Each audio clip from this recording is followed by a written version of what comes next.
première chose que je voulais dire, c'est que je vais m'excuser auprès du public de derrière. Je me suis un peu emporté comme eux d'ailleurs. Ils savent que je suis une personne correcte. Et c'est une minorité, hein, donc je m'excuse d'avoir fait quelques gestes, mais j'étais un peu énervé de certaines choses que j'expliquerai derrière, du jeu d'ailleurs. Donc voilà, ça c'est la première des choses. La deuxième des choses, le match, il est simple. On n'a pas été très conquérant au niveau de la récupération du ballon au milieu de terrain, notamment en première mi-temps, ce qui fait que l'adversaire a eu plus de possession que nous. Malgré tout, c'était un match plutôt équilibré en première mi-temps au niveau des occasions, des opportunités. En deuxième mi-temps, on rentre avec des meilleures intentions, on a réglé les choses, on rentre beaucoup mieux, on a le ballon, et cette expulsion justifiée apparemment, elle nous pénalise, parce qu'à 10 contre 11, contre une équipe qui a une telle maturité dans le jeu, une telle expérience, c'était difficile. Le gros regret que j'ai, ça c'est la jeunesse de mon équipe, ça fait 2 matchs de suite que j'ai pas le temps de faire des changements parce que le jeu il continue.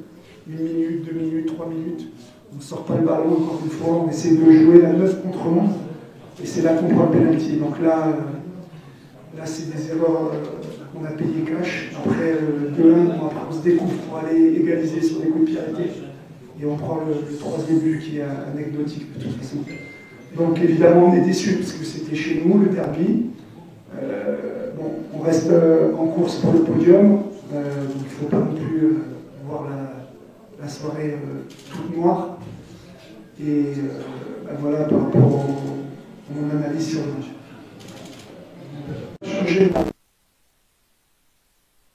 J'avais dit après que le Stade tunisien, c'était possible de rêver au titre. Moi je pense que je suis une personne honnête, j'ai toujours dit depuis le début qu'on construisait un projet, que ça ne dérange pas. Ça ne veut pas dire qu'on manque d'ambition. Je vais encore répéter la même chose et je ne changerai pas de toute façon.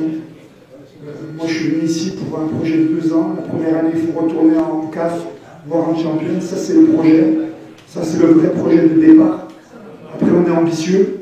Avant le match, on avait des opportunités de se rapprocher de la première place.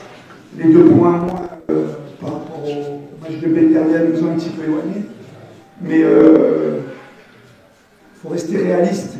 On a vu la différence de maturité des 2 équipes. C'est du travail, c'est des années de...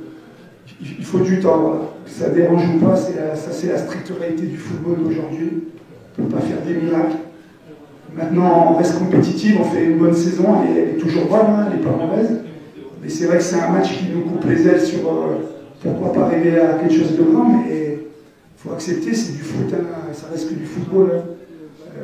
Je pense que ici, que ce soit dans la salle vous-même, vous savez tout de ce qui se passe au parc. Les supporters, ils nous voient, on travaille dur. Avec le travail, on atteint pas toujours nos objectifs, mais sans travail, on n'obtient rien. Donc moi, je reste sur ma ligne de conduite. On donne le maximum, on est triste, on a perdu, c'est vrai, c'est des matchs qu'il ne faut pas perdre. Parce qu'il y a la rivalité avec l'adversaire. Mais après, franchement, ça reste du foot, il faut avoir une analyse plutôt froide des choses. Au moins, de toute façon, il faut trouver des ressources. Donc les ressources, c'est de dire qu'on va mettre un défenseur en plus et on va permettre à Zalouni, qui est pratiquement un attaquant droit, et Wills, un attaquant gauche, de nous apporter de la profondeur en laissant un attaquant. Donc ça voulait dire qu'en phase d'attaque, on allait avoir 2 mecs très très hauts et un ensemble pour se retrouver à 3. C'était pas défensif, hein. Comme je dis toujours, il y a des équipes qui jouent à 3 derrière, ou à 5, ça veut pas dire que c'est des équipes défensives. C'était un choix pour attaquer plus sur les côtés, parce que dans l'axe, ils étaient vraiment très bons dans le jeu arrière avec les centraux et les milieux de terrain. Donc c'était un choix tactique. Après, j'aurais pu faire entrer un autre attaquant, parce que de toute façon, Amni, il avait des crampes, mais c'était une option de passer plus dans la profondeur.